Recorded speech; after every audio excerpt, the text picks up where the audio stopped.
Yes, I was asked, on condition that I agreed, which I don't, that Saddam Hussein was a bad guy, why it was more important to remove him than to catch Osama bin Laden. I apologise for being blunt, but that's what they pay me for.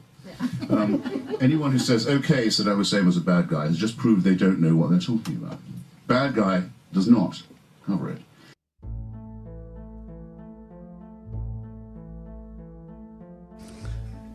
I suppose I'll start with Iraq, which was best described by, has best been captured by, under its old regime form, a brilliant author, an Iraqi English, half Iraqi, half English author called Kanan Makia, who had to write for a long time under a protective pseudonym of Samir al-Khalil, and wrote a tremendous book called The Republic of Fear, which is the best full-word description that one could have of the regime of Saddam Hussein. If you can get hold of it, and you can, if you go back to look at the program that Kanan Makia and Hodding Carter once did for public broadcasting, you can actually get to see one of the most chilling, annihilatingly chilling, actually, videos ever made in the 20th century. It shows the moment at which Saddam Hussein, the actual moment at which Saddam Hussein seized power in Iraq for himself. There's the Central Committee of the Ba'ath Party, perhaps 100 people, are sitting in a very formal array in a conference room. And Saddam Hussein is chairing them from a podium, smoking a large cigar.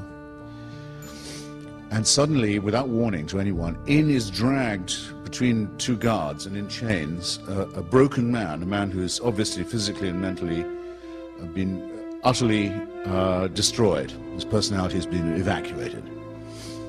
And prodded a bit, he stumbles through a confession that implicates himself and others in a plot to destroy the Iraqi Republic, to remove the regime of the Ba'ath Party, and to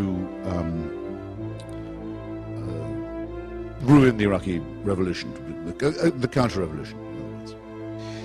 Having confessed for himself and having begged to be executed for his crimes, and having been reduced to a state of complete abjection, the man then says, the following members of this Central Committee were with me in this plot, and he begins to read out their names. Slowly. And as this happens, you can see it, the guards move every time a name is mentioned, and they grab the member of the Central Committee and lead him out of the door. And after about a dozen of these, there's panic. Sheer animal panic starts to spread among those who haven't yet been named. And in the hope that they're not going to be, they start screaming and jumping up and saying, "Glory to Saddam Hussein, our leader, all praise to him, the sun, the moon, the stars of Iraq," praying that it won't be them who are called next. Nothing makes any difference. The harvest just goes on randomly. They're taken off the chessboard and taken out until half of them are gone, and the rest are just limp and done for, and almost dying with relief that it wasn't them. It's the most extraordinary live show of a real, for keeps, political purge that you'll ever see. And then there's the second half, where the surviving half are told to go out in the yard and are given guns and are told to shoot the convicted half. Now they're in the plot. Now they are cemented to the leadership. Now, Kanan Makia in his book says correctly, he says, Hitler wouldn't have thought of that.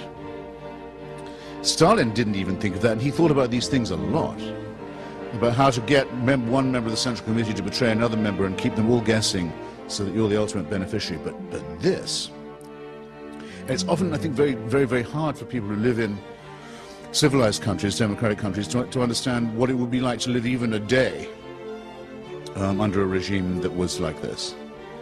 I used to find in arguments about Iraq that I knew right away when someone didn't know what they were talking about. And the dead giveaway would always be when they would say, "All right, I agree, Saddam Hussein is a bad guy." I said, "No, that means you don't know. You don't know anything about it. If that's what you think. You don't know what it would be like to be sitting at home wondering where your daughter was and finding out because the police came around and banging on the door, handed you a video while they stood there of her being raped by their colleagues, just to show you who was boss. The word evil, which I began with, I think does need a bit of justification. Many people think that just even use the word evil is sort of naive or morally too judgmental, or you know what I'm driving at, too simplistic. And yet it's somehow a word without which we cannot do. The person who spills their cup of coffee in the morning on a copy of the party paper that has the leader's picture on it, and everyone in the cafe goes completely quiet. You just desecrated a picture of the leader. The police are on their way now. You've just made the biggest mistake of your life.